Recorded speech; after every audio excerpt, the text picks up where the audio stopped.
खुलुमबाय लोगोफोर दाहाय फाइनालि लोगोफोर शिलंआव दं लोगोफोर मेघालय स्टेट स' नोंथांमोननि गेजेराव बरापानिनिफ्राय नोंथांमोनखौ एन्ट्रि खालामबाय लोगोफोर दाहाय नोंथांमोननि गेजेराव शिलंआव एसे भिउ देखायलांनोसै लोगोफोर ने फार्स्ट एपिसोडआव स' नैबे लोगोफोर बरापानि होनना बुङो नोंथांमोननि गेजेराव नै भिउखौ आं एसे देखायबाय ओमफ्राय सोरगिदिं ओरैबायदि लोगोफोर नै भिउआ नोंथांमोना फैदो लोगोफोर दाथ' बर्थमान सिजोना बिराद मोजां ग्रिन गोथां सोमखोर ओमफ्राय लोगोफोर एसे मोजां दिनैनि बोथोराबो एसे फ्रि अखा हादों आरो लोगोफोर अके अब्ला लोगोफोर बरापानिनिफ्राय नोंथांमोनखौ एन्ट्रि खालामबाय नोंथाङा भिडिअखौ नायलांबाय था अके लोगोफोर दसे समनि उनाव एसे भिउ देखायलायबाय नोंथांमोननो नै गोजौआव दं आं लोगोफोर नै एसे नायदो नै लोगोफोर भिउ बायदि आरोना बिराद सिरि दिदोम दै लोगोफोर अब्ला आरो नेक्स्ट स्टेप ना अके लोगोफोर एसे नायबावदो नै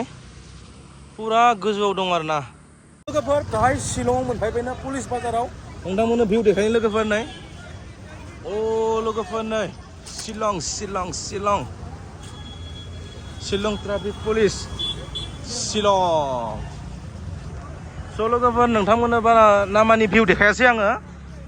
अखाजों बोथोरजों बिराद ट्राफिक जाम ना ओमफ्राय नै नोंथांमोननो पुलिस बाजाराव एसे देखायबाय आरो लोगोफोर बेबायदि भिउ बिराद मानसि जादों लोगोफोर ओरैनोथ' टाउना ओरैनो जेनेबा लोगोफोर पुलिस बाजारावल'सो एसे मानसिफोर जादों टाउनफ्रा खुलिदों ओजोंहाय एसे 2 किल'मिटार थांनानै माने बन्द'बो जादों सानदेआव नोंथांमोना सानदेआव फैना लोगोफोर हायोबा बेलेग दिनाव फैयो आरोना अ गाइस आइ लाभ शिलं नङालायनो जा अखा हाबाय ओरैबायदि हाब्रु जाबाय लोगोफोर नोंथांमोना पुलिस बाजाराव साथा लाना फैखादो लोगोफोर पुलिस बाजाराव अखा हायो ओरैबायदि अखा हाबाय गारनासो आं भिडिअ बानायबाय लोगोफोर नै अखा हायो होननानै मिथिखायो लोगोफोर अब्लाबो आरो ना बेखायनोथ' रेनकट गांसे लाखादों ओमफ्राय नोंथांमोना फैब्ला लोगोफोर साथा लाबोखा नङाबा रेनकट लाबो दै नै खोबलायजोब्बाय नै लोगोफोर दिस इज पुलिस बाजार लोगोफोर इस मोजां लोगोफोर मोजां बिराद थान्दा नै लोगोफोर मा नायबावनो दा नै मानसियानो मानसि नै लोगोफोर